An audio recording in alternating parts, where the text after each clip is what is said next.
Queen's Cricket ലീഗിന്റെ ഒന്നാം season ലേലം പൂർത്തിയായി. പ്രതിഭാധരനായ വനിതാ ക്രിക്കറ്റർമാർക്ക് ഒരു പ്രൊഫഷണൽ വേദി ഒരുക്കുകയും വനിതാ ക്രിക്കറ്റിനെ പ്രോത്സാഹിപ്പിക്കുകയും ശക്തിപ്പെടുത്തുകയും ചെയ്യുക എന്ന ലക്ഷ്യത്തോടെയാണ് ടൂർണമെന്റ് സംഘടിപ്പിക്കുന്നതെന്ന് സംഘാടകർ പറഞ്ഞു. 16 ഫ്രാഞ്ചൈസി ടീമുകളിൽ നിന്നായി 192 വനിതാ ക്രിക്കറ്റർമാരാണ് ക്വീൻസ് ക്രിക്കറ്റ് ലീഗിൽ പങ്കെടുക്കുന്നത്. ഇതിൽ 16 ട്രാൻസ് വനിതാ താരങ്ങളും ഉൾപ്പെടും. ഇതോടെ കേരളത്തിലെ ഏറ്റവും ഇൻക്ലൂസീവായ വനിതാ ക്രിക്കറ്റ് ടൂർണമെന്റുകൾ ഒന്നായി ക്വീൻസ് ക്രിക്കറ്റ് ലീഗ് മാറി. കൊച്ചി വൈറ്റ്ലിയിലെ ബ്രോഡ്ബീൻ ഹോട്ടലിൽ നടന്ന ലേലത്തിൽ 100-ലധികം ബിസിനസ്സുകാരും ഫ്രാഞ്ചൈസി ഉടമകളും പങ്കെടുത്തു.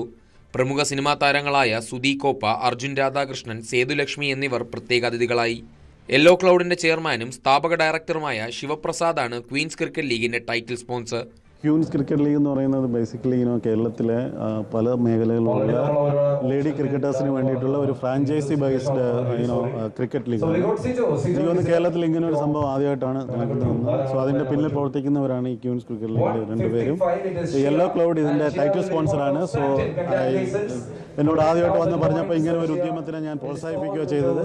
കാരണം ഇത് വെറും ക്രിക്കറ്റേഴ്സ് മാത്രമല്ല, അതിനോടൊപ്പം തന്നെ ഈ 16 ടീമിലും ഒരു ട്രാൻസ് വുമൺ ക്രിക്കറ്റർ കൂടെ 100% കളിക്കണമെന്നുള്ളൊരു നിബന്ധനയും കൂടെ ഉണ്ട്. കേരളത്തിലും അതിനപ്പുറവും വനിതാ ക്രിക്കറ്റിന്റെ വളർച്ചയ്ക്ക് കൂടുതൽ അവസരങ്ങൾ സൃഷ്ടിക്കുകയും വനിതാ ക്രിക്കറ്റർമാരെ പ്രോത്സാഹിപ്പിക്കുകയും ചെയ്യുന്നതാണ് ക്വീൻസ് ക്രിക്കറ്റ് ലീഗിന്റെ പ്രധാന ലക്ഷ്യമെന്നും സംഘാടകർ വ്യക്തമാക്കി.